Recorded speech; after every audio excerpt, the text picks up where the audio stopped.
ये क्या है पुत्र? अब कौन सी समस्या उठा लाए अपने कंधे पर? हाँ बार्बरिक, कौन है ये? और इनकी ये दशा किसने की? चिंता ना करो माता, ये केवल मूर्छित ही हुए हैं। परंतु कैसे? बस ये मुझे चुनौती देने की भूल कर बैठे। मुख से तो ये मूर्ख नहीं लगते, पर कार्य मूर्खों वाला कर बैठे।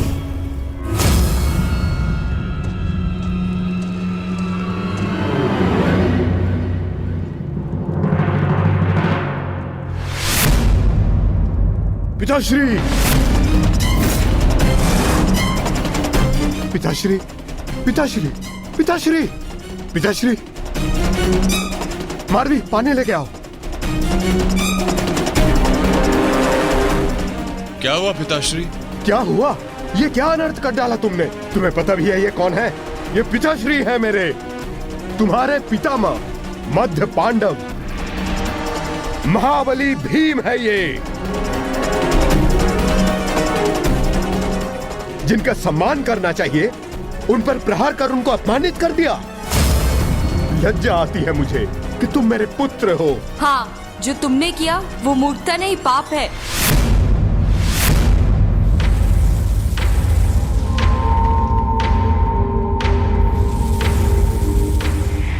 रुको,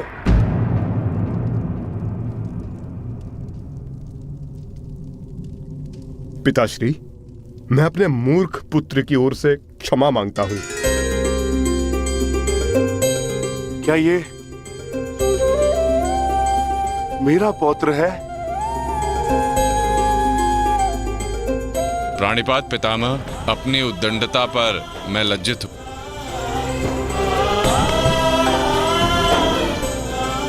और मैं गर्वित हूं कि तुम मेरे पौत्र हो।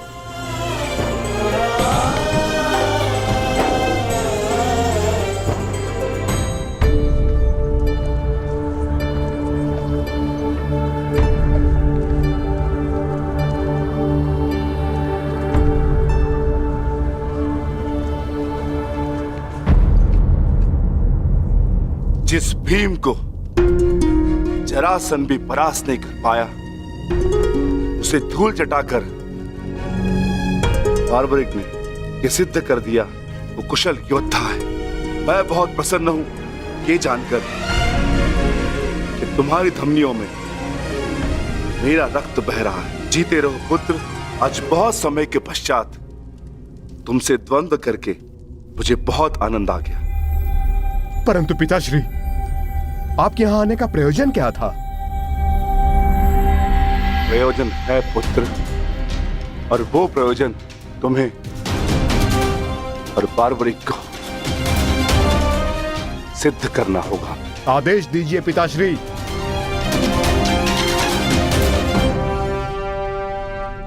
कौरवों और हमारे मध्य महायुद्ध आरंभ होने वाला है। तुम मेरे वंश के वीर हो। हमारे पक्ष को शक्तिशाली बनाने के लिए मुझे इस महायुद्ध में मेरे परिवार की आवश्यकता है। मुझे मेरे कुशल और बलवान पुत्र और पौत्र की आवश्यकता है। क्या तुम मेरा साथ दोगे? हम आपके आदेश के अनुपालन के लिए प्रस्तुत हैं पितामह। इस युद्ध में आपके लिए प्राण देना हमारे लिए गर्व की बात होगी। मेरा परिवार मेरे साथ है, तो इस महायुद्ध में हमारी विजय निश्चित है।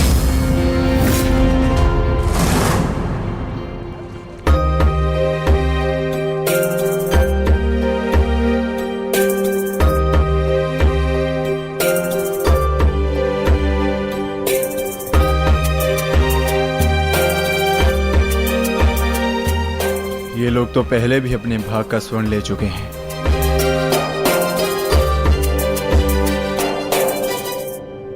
ये लीजिए माते। पुत्र, ये युद्ध संसार के इतिहास का सबसे भीषण युद्ध है। क्या तुम्हें भय नहीं लग रहा? माते, क्या आपको अपने पुत्र पर विश्वास नहीं है? मैं एक योद्धा हूँ और मेरा जन्म एक दैत्य परिवार में हुआ है। युद्ध से भयभीत होना न एक योद्धा का धर्म है और न ही दैत्य का गुण। आपके पुत्र का कौशल युद्ध में निसंदेह महत्वपूर्ण साबित होगा। मैं नहीं जानता कि कौन उचित है और कौन अनुचित, कौन दोषी और कौन पीड़ित। मैं युद्ध लड़ूंगा तो केवल न्याय के लिए। अपने रण कौशल, प्रतिभा और साहस से सबको आश्चर्यचकित कर देगा आपका पुत्र। मुझे तुम पर गर्व है पुत्र। मैंने स्वयं को वचन दिया है माते कि युद्ध में मैं निर्बल पक्ष की ओर से ही लड़ूंगा। चलें पुत्र। अवश्य पिताश्री।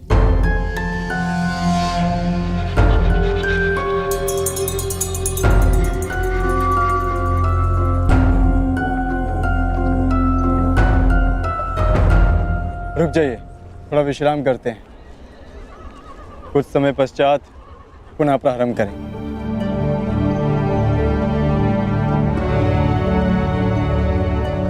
क्षमा चाहता हूँ माधव, परंतु मैं ये जानना चाहता हूँ कि आपकी ये परीक्षा कब समाप्त होगी। अभी तक तो मैं आधा पर्वत भी नहीं बांध पाया और थकान सा अनुभव कर रहा हूँ। पार्थ, अभी तो तुम्हारी परीक्षा का आरंभ हुआ है और तुम इतना शीघ्र थक गए। थक तो मैं गया ही हूँ माधव, परंतु पराजय स्वीकार नहीं करूंगा। क्षमा चाहता हूँ माधव, परंतु अभी तक मुझे आपकी इस परीक्षा में आपका उद्देश्य समझ नहीं आया।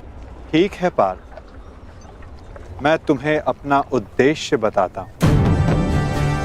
इस कहानी का दूसरा कोण तुम्हारे समक्ष लाता हूँ।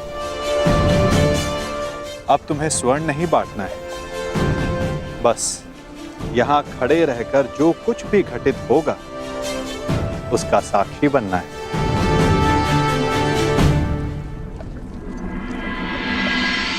दिव्य दृष्टि से, बाण शक्ति से जीते ये सारा रण। शांत चित्त धरे, आत्मबल भरे, जीते हर बाधा गण। सूर्य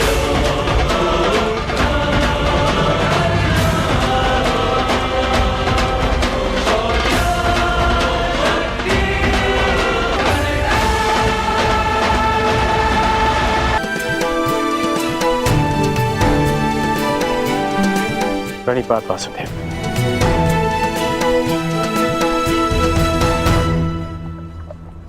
आदेश कीजिए कि कैसे आपने मुझे स्मरण किया। मित्र, एक महत्वपूर्ण कार्य के लिए तुम्हारी सहायता चाहिए मुझे। बड़े समय से इस कार्य को पूर्ण कैसे करूं, उसके विषय में सोच रहा था, तो तुम्हारा स्मरण हुआ है और मुझे पूर्ण विश्वास है कि तुम्हारे अतिरिक्त इस कार्य को और अधिक उत्कृष्टता से कोई नहीं कर सकता। ये मेरा सौभाग्य है कि आपने मुझे अपना मंतव्य पूर्ण करने के लिए योग्य समझा। वो तो स्वर्ण पर्वत देख सकते हो मित्र।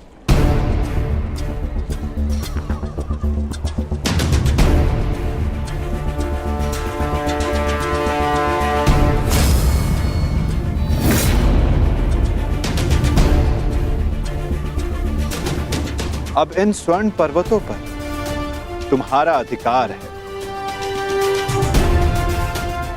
और मैं चाहता हूं कि इन स्वर्ण पर्वतों को तुम समान मात्रा में बांटकर इन ग्राम वासियों में दान कर दो।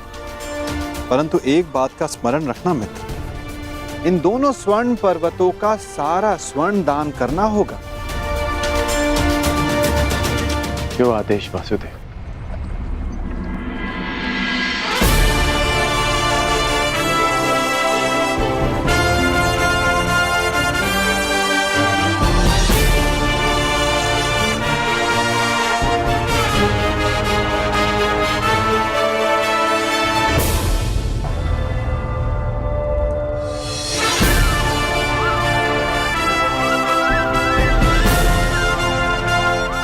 मैं सभी ग्रामवासियों से निवेदन करता हूं कि ये दोनों स्वर्ण पर्वत अब आपके अधीन है। आप सब जाकर इस सारे स्वर्ण को आपस में समान भाग में बांट लें।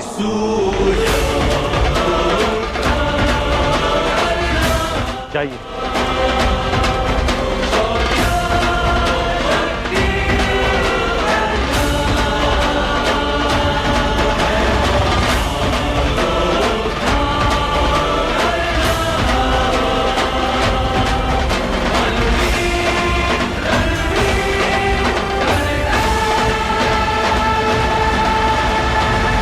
बड़ी बात।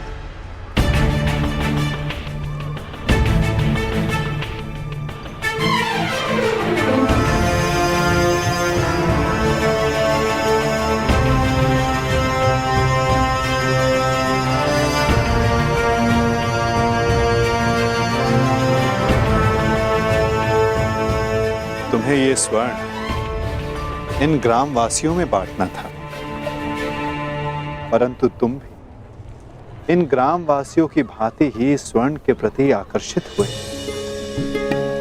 कदाचित तुम स्वर्ण को ऐश्वर्य और सम्मान प्राप्त करने की वस्तु समझते हो। तुमने अपने अनुमान से इस स्वर्ण को इन लोगों में दान किया, परंतु तुम्हें इसका ज्ञात नहीं था कि किसको कितनी आवश्यकता है। और कर्ण के मन में इस स्वर्ण को लेकर कोई आकर्षण, कोई लालच नहीं था पार्थ। और ये सब ग्रामवासियों में दान करके वो वापस लौट गया। पार्थ, जिस पर दान करने का उत्तरदायित्व हो, उसके मन में वस्तु के प्रति लोभ नहीं होना चाहिए।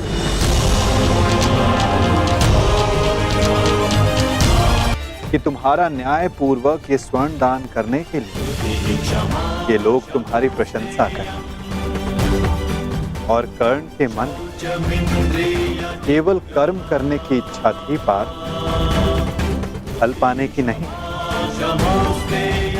ये वितरांग गुण, ये विरक्ति मनुष्य का लक्ष्य पाने, उसका दान करने के संकल्प को दर्शाता है। एक समय था पार्थ कि तुम केवल चिड़िया की आंख को देखते थे, परंतु आज तुमने केवल चिड़िया की आंख को नहीं, पूरी चिड़िया को देखा। उसकी चाह पूर्ण करने की राह को देखा। और यही अंतर है तुम में और कर्ण में पार्थ। वही अंतर जो एक सामान्य मनुष्य और विशेष मनुष्य में होता है। मैं आपका तात्पर्य समझ गया माता, और ये भी समझ गया कि आपके हृदय में कर्ण का स्थान मेरे स्थान से ऊपर क्यों है। नहीं पार्थ, ऐसा नहीं है। तुम भी मेरे लिए अत्यधिक प्रिय हो, परंतु जैसा कि मैंने पहले भी कहा, जितना प्रेम, जितना सम्मान मेरे हृदय में कर्ण के लिए, उतना ही प्रेम, उतना ही सम्मान तुम्हारे लिए भी मेरे हृदय में है पार्थ। परंतु कर्ण के प्रति मैं तुम्हारा दृष्टिकोण बदलना चाहता हूं। जिस प्रकार, जिस दृष्टि से मैं कर्ण को देखता हूं, उसी दृष्टि से तुम्हें भी दिखलाना चाहता हूं पार्थ। मैं तुम्हें केवल ये बताना चाहता था पार्थ कि क्यों कर्ण को दानवीर कर्ण के नाम से जाना जाता है। मैं समझ गया माता, अब धन्य है।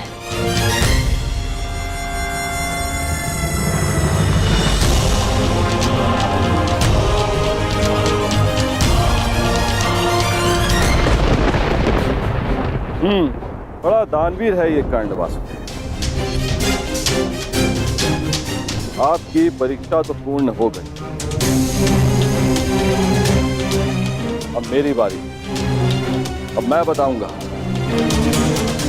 कि दानवीर होने के नाम पर कितना बड़ा ढोंग कर रहा है ये कर्ण। अब केवल अर्जुन को ही नहीं, पूरे संसार को ज्ञात होगा ये सूर्यपुत्र कर्ण कितना महान दानवीर है।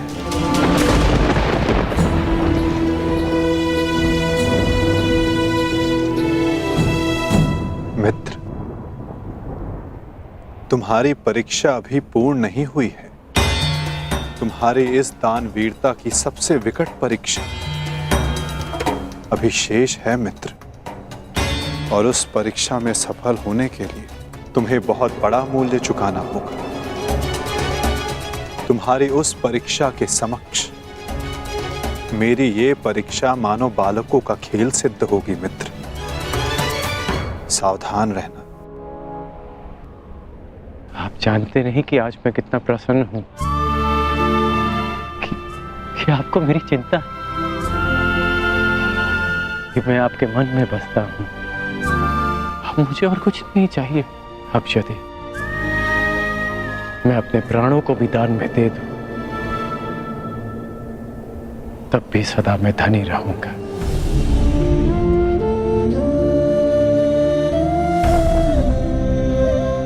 बात वासुदेव।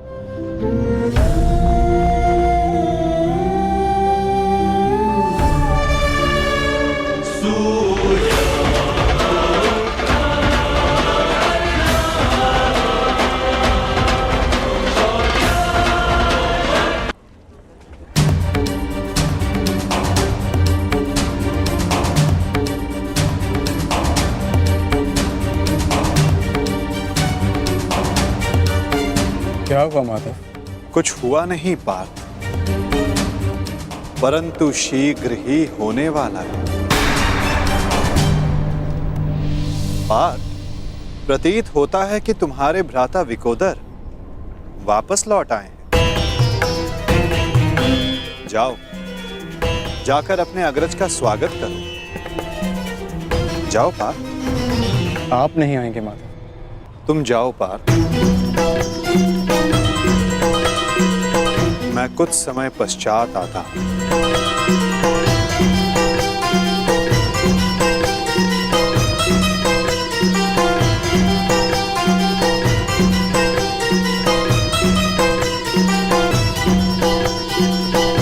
मुझे क्षमा कर देना वीर बर्बरीक। बस करो नकुल, मुझे कुछ नहीं हुआ है। कुछ नहीं हुआ? राधा भीम, आप अपनी दशा देख रहे हैं? किसने किया ये सब? बस एक बार उसका नाम बता दीजिए, जीवित नहीं छोड़ूंगा उसे। मैंने।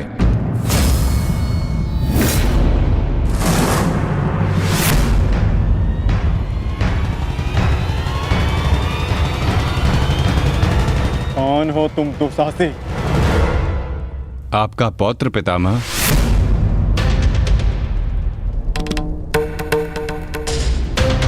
घटोत्कच पुत्र बर्बरीक हूं मैं।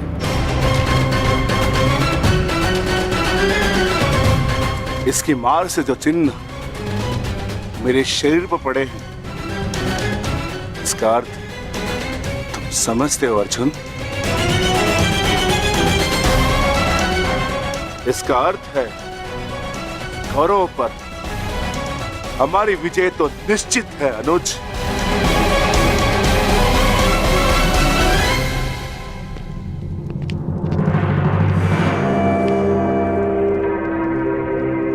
बार्बरिक बल और युद्ध कौशल दोनों में सर्वश्रेष्ठ है। इस महायुद्ध में इसका सामना कोई नहीं कर पाएगा, और मुझे विश्वास है कि बार्बरिक अकेला ही इस महायुद्ध को समाप्त करने में सक्षम है। तो ये तो बहुत प्रसन्नता की बात हुई।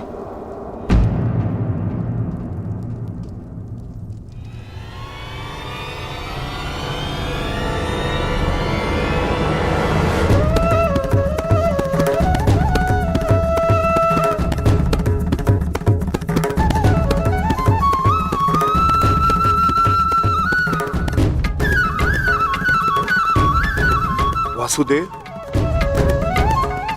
ये मेरा पौत्र बार्बरिक है। बार्बरिक, ये मेरे भगवान कृष्ण।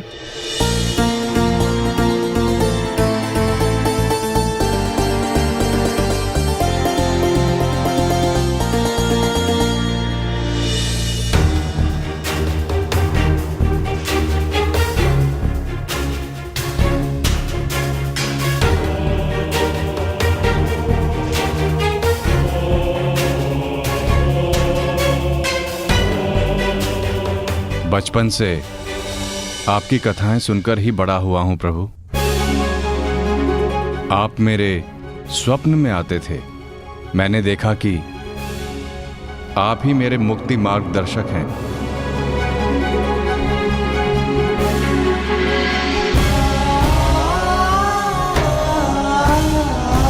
आप ही मुझे मेरे परम लक्ष्य तक पहुंचाएंगे ना प्रभु?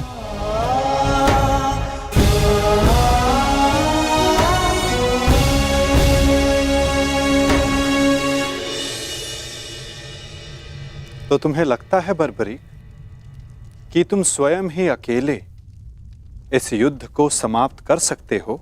आप आदेश दें तो। और ऐसा करने के लिए तुम्हें कितना समय चाहिए बर्बरिक? आप सब बताएं कि आपके अनुमान से कितना समय लगना चाहिए? जो भीम ने बताया उसके अनुसार 1 माह, 1 पखवाड़े में भी हो सकता है। 2 दिन नहीं, केवल 1 दिन।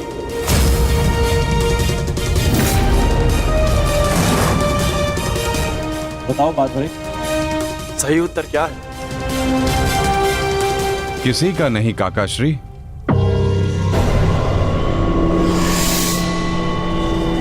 तो बताओ बर्बरिक, कितना समय लगेगा तुम्हें? केवल उतना जितना 3 बाणों का संधान करने में लगता है।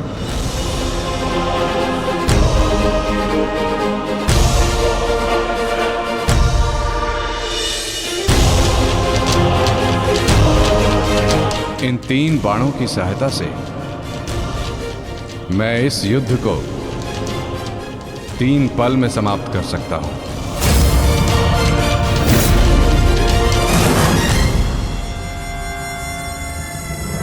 चाहे जितने भी शत्रु मेरे समक्ष हों, इन 3 बाणों से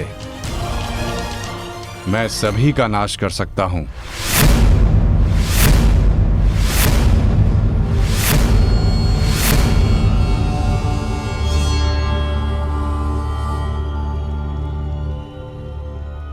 मैं केवल कथनी पर विश्वास नहीं करता बर्बरिक, मुझे करनी का प्रमाण चाहिए। दे सकते हो? तुम राधे नहीं कुंती पुत्र हो,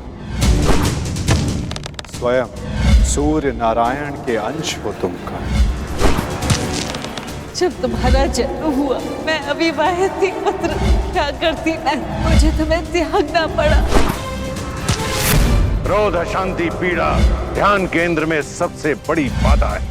अपने क्रोध को, अपनी अशांति को, अपनी पीड़ा को शस्त्र बनाकर इसका उपयोग करो। कौन? उपयोग करो।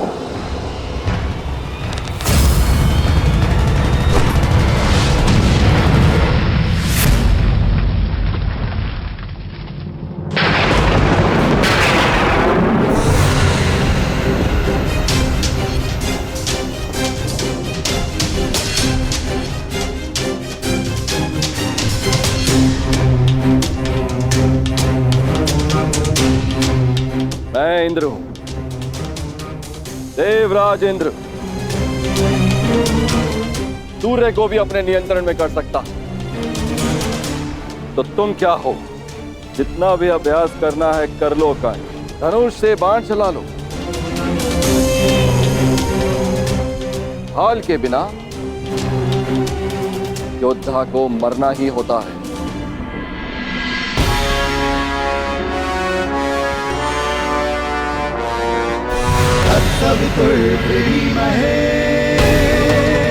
ये आपकी भूल है इंद्रदेव। यदि आप अपने पुत्र का प्रहार बन सकते हैं तो मैं भी अपने पुत्र की ढाल बन सकता हूं। मेरे मार्ग में बाधा मत बनिए सूर्यदेव। जितना प्रयास करना है कर लीजिए, परंतु इस दानवीर कर्ण को कोई नहीं बचा सकता। आप करना क्या चाहते हैं इंद्रदेव? वही जो मैं सदा से करता आया हूं, अपने शत्रु की दुर्बलता से लाभ उठाना।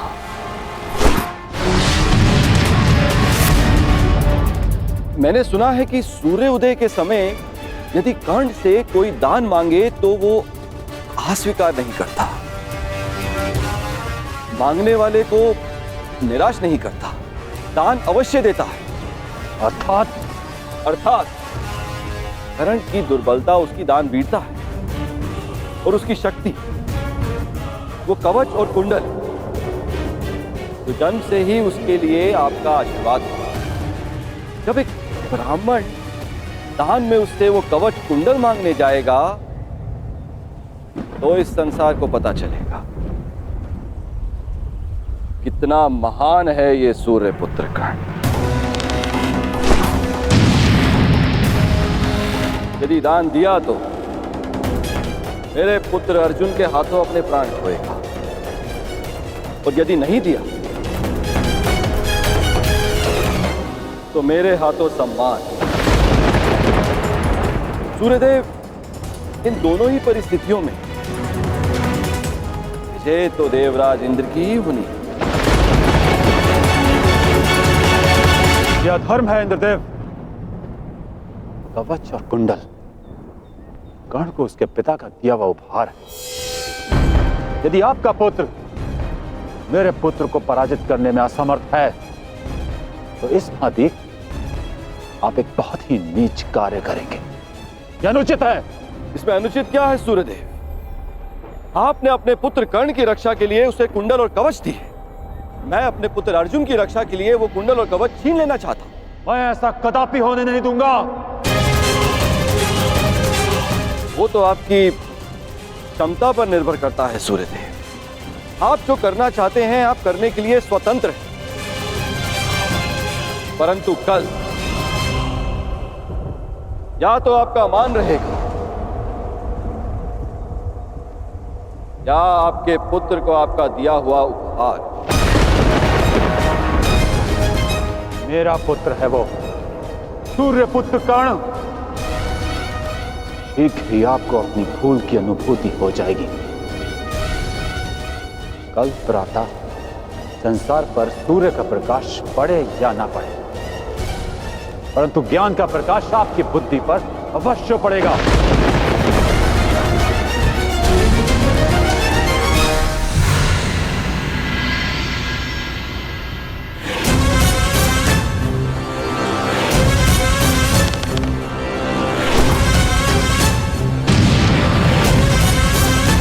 किसी कर्ण ने कहा था यह युद्ध एक यज्ञ है और यज्ञ को सफल बनाने के लिए त्याग और दान करना होता है। सूर्यदेव, तुम्हारे इस पुत्र कर्ण को अपने प्राणों का बलिदान देना होगा।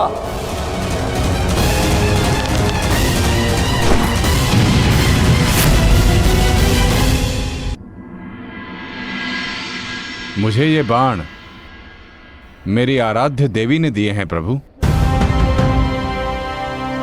इन बाणों के लक्ष्य पर जो शत्रु होगा उन सभी का नाश हो जाएगा प्रभु। परंतु इतने भीषण युद्ध में तुम अपने शत्रुओं को पहचानोगे कैसे बार्बरीक? सभी शत्रुओं पर लक्ष्य साधना इतना सरल कार्य नहीं। यदि तुमने अपने इन बाणों का संधान किया तो तुम्हारे मित्र भी मारे जा सकते हैं, और वो निरपराध भी जो इस युद्ध में भाग नहीं ले रहे। इसलिए मुझे ये 3 बाण दिए गए हैं प्रभु। मेरे पहले बाण में भरी लाल भस्म मेरे सभी मित्रों और सहयोगियों को चिन्हित करेगी।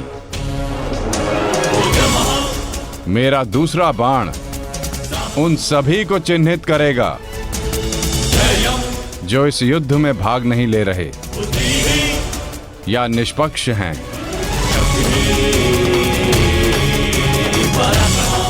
और ये तीसरा बाण एक क्षण में उन सभी का अंत कर देगा जिन्हें मैंने चिन्हित नहीं किया, अर्थात मेरे शत्रुओं का नाश। असंभव, मैं नहीं स्वीकारता। प्रत्यक्ष को प्रमाण की आवश्यकता नहीं है माधव। मैं यहां हूं, आप यहां हैं, और मेरे बाण भी। आप चाहें तो मेरा परीक्षण यहीं ले सकते हैं। बस लक्ष्य बताएं। तो ठीक है बारबरी, लक्ष्य भी तुम्हारे समक्ष प्रस्तुत है। इस वृक्ष को देख रहे हो? इस वृक्ष के सभी सूखे पत्तों को अपना लक्ष्य बनाओ। परंतु स्मरण रखना बारबरी, इस वृक्ष का कोई भी हरा पत्ता या कोई भी अध सूखे पत्ते का लक्ष्य भेदन नहीं होना चाहिए। स्वीकार है? आदेश का पालन होगा।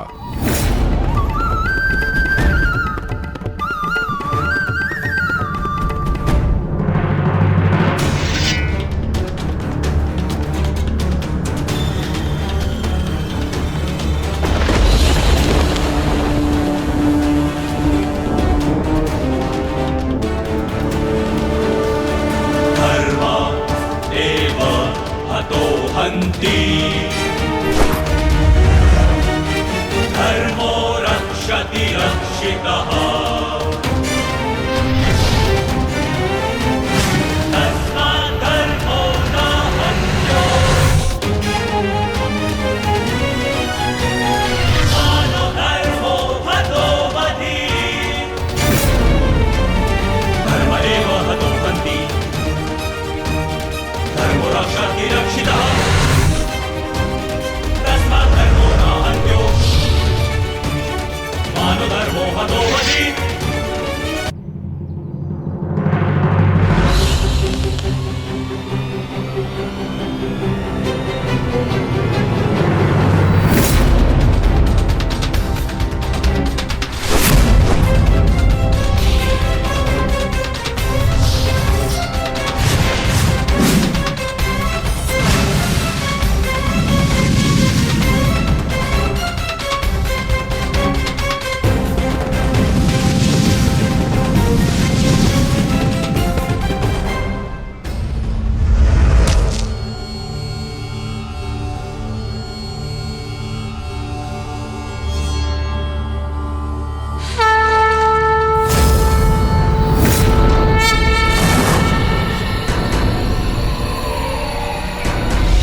सभी अनचिन्हित पत्रों का लक्ष्य भेद हो।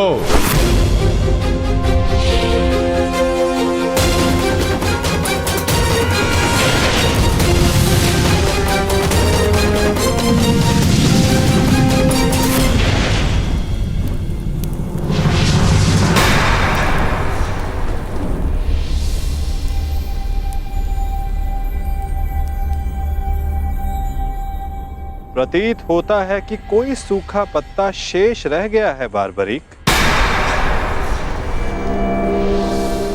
तुम असफल हुए। न मैं असफल हुआ हूं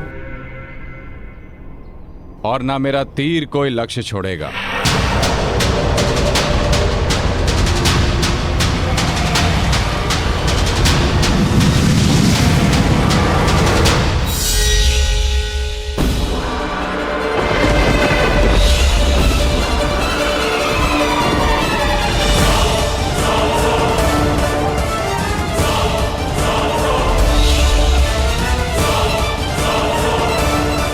आपके चरण मेरे बाण के लक्ष्य के मध्य में आ रहे हैं प्रभु।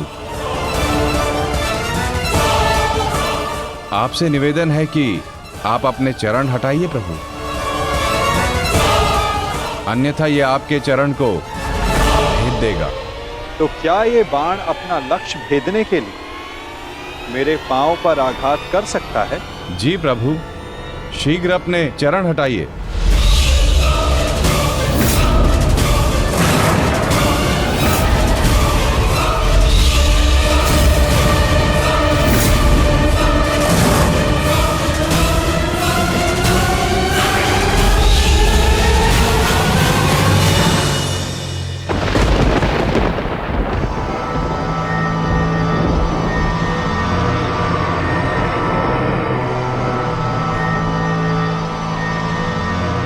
ये क्या किया वासुदेव?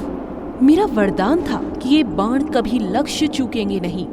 मैं वासुदेव आपके वरदान का मान अवश्य रखूंगा।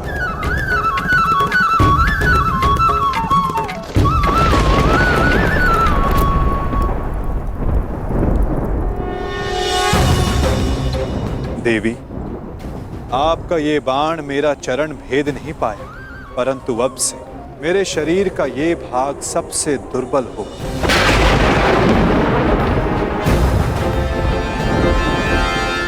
और अब कोई भी बाण मेरे इस स्मरण स्थल को भेद पाएगा।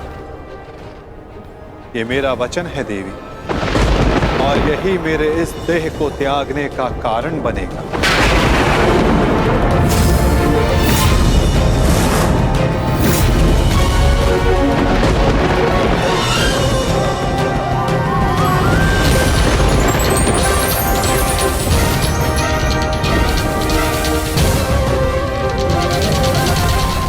कोई भी बाण मेरे इस स्मरण स्थल को भेद पाएगा। ये मेरा वचन है देवी, और यही मेरे इस देह को त्यागने का कारण बनेगा।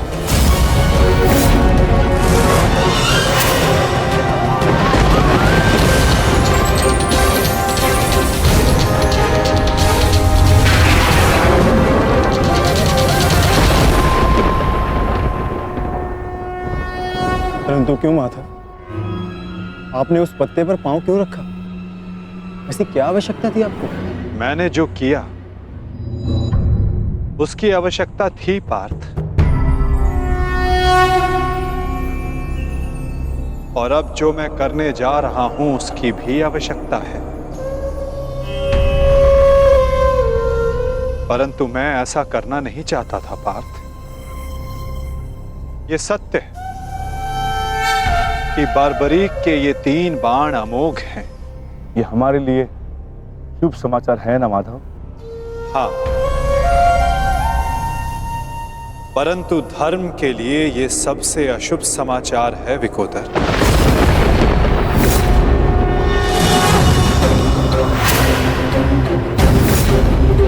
ये युद्ध केवल कौरवों और पांडवों के मध्य नहीं है।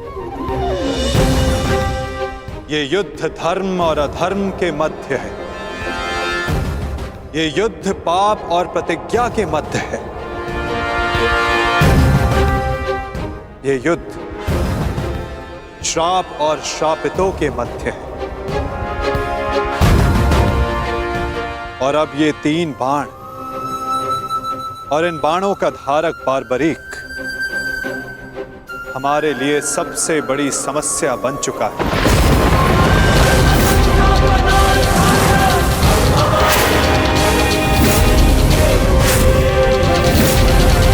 इसी कारण बार्बरीक का अंत अब अनिवार्य है।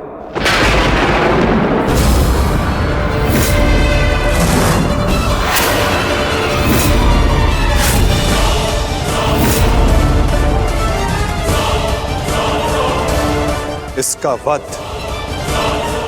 अब अटल है।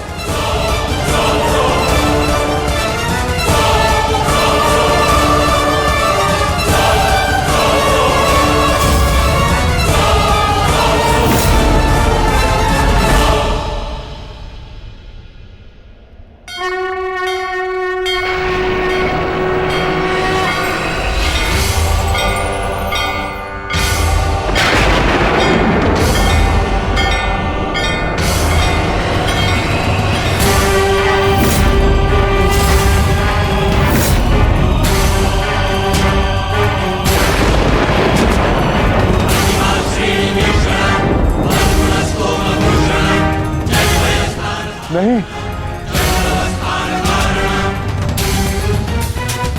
नहीं वासुदेव, मेरे जीवित रहते मैं ऐसा नहीं होने दूंगा।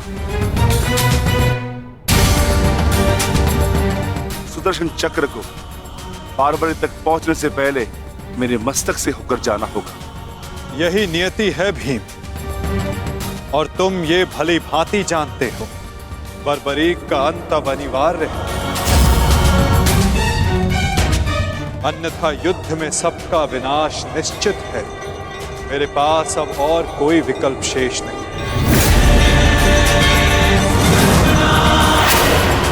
मुझे बारबरीक का अंत करना ही होगा।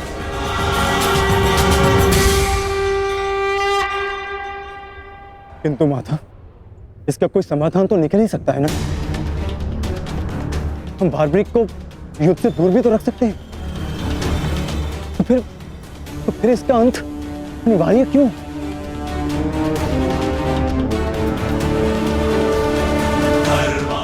मैं अपने पुत्र को इसी क्षण जाने का आदेश दे दूंगा। मेरी आपसे विनती है प्रभु, मेरे पुत्र को उस कर्म का दंड मत दीजिए जो उसने अभी तक किया ही नहीं। मेरे पुत्र पर सुदर्शन चक्र का प्रयोग ना करें वासुदेव, मेरी विनती है आपसे।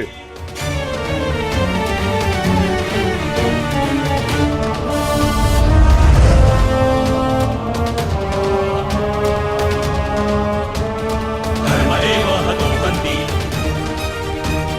धर्मो रक्षति रक्षितः, तस्मात् धर्मो न हन्त्यो, मानो धर्मो हतो वधि। रुकिए पिताश्री।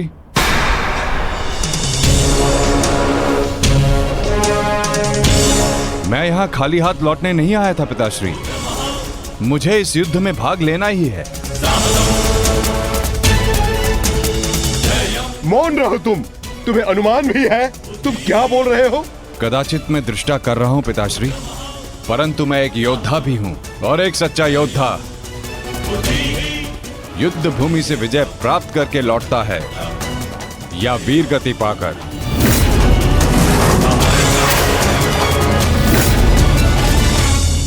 क्षमा कीजिएगा वासुदेव, परंतु युद्ध में बारबरीक के भाग लेने से हमें क्या हानि होगी? बारबरीक हमारे पक्ष से युद्ध करेगा, हानि तो केवल कौरवों को होगी वासुदेव। नहीं युधिष्ठिर, जो तुम्हें दिख रहा है वो सत्य नहीं है। क्यों बारबरीक, मैंने उचित कहा ना? मैं समझा नहीं वासुदेव। बारबरीक निश्चित रूप से हमारे पक्ष में लड़ेगा, तो इसमें क्या संदेह है? क्यों पौत्र? सत्य यह है कि मैं इस युद्ध में निर्बल पक्ष की ओर से भाग लूंगा।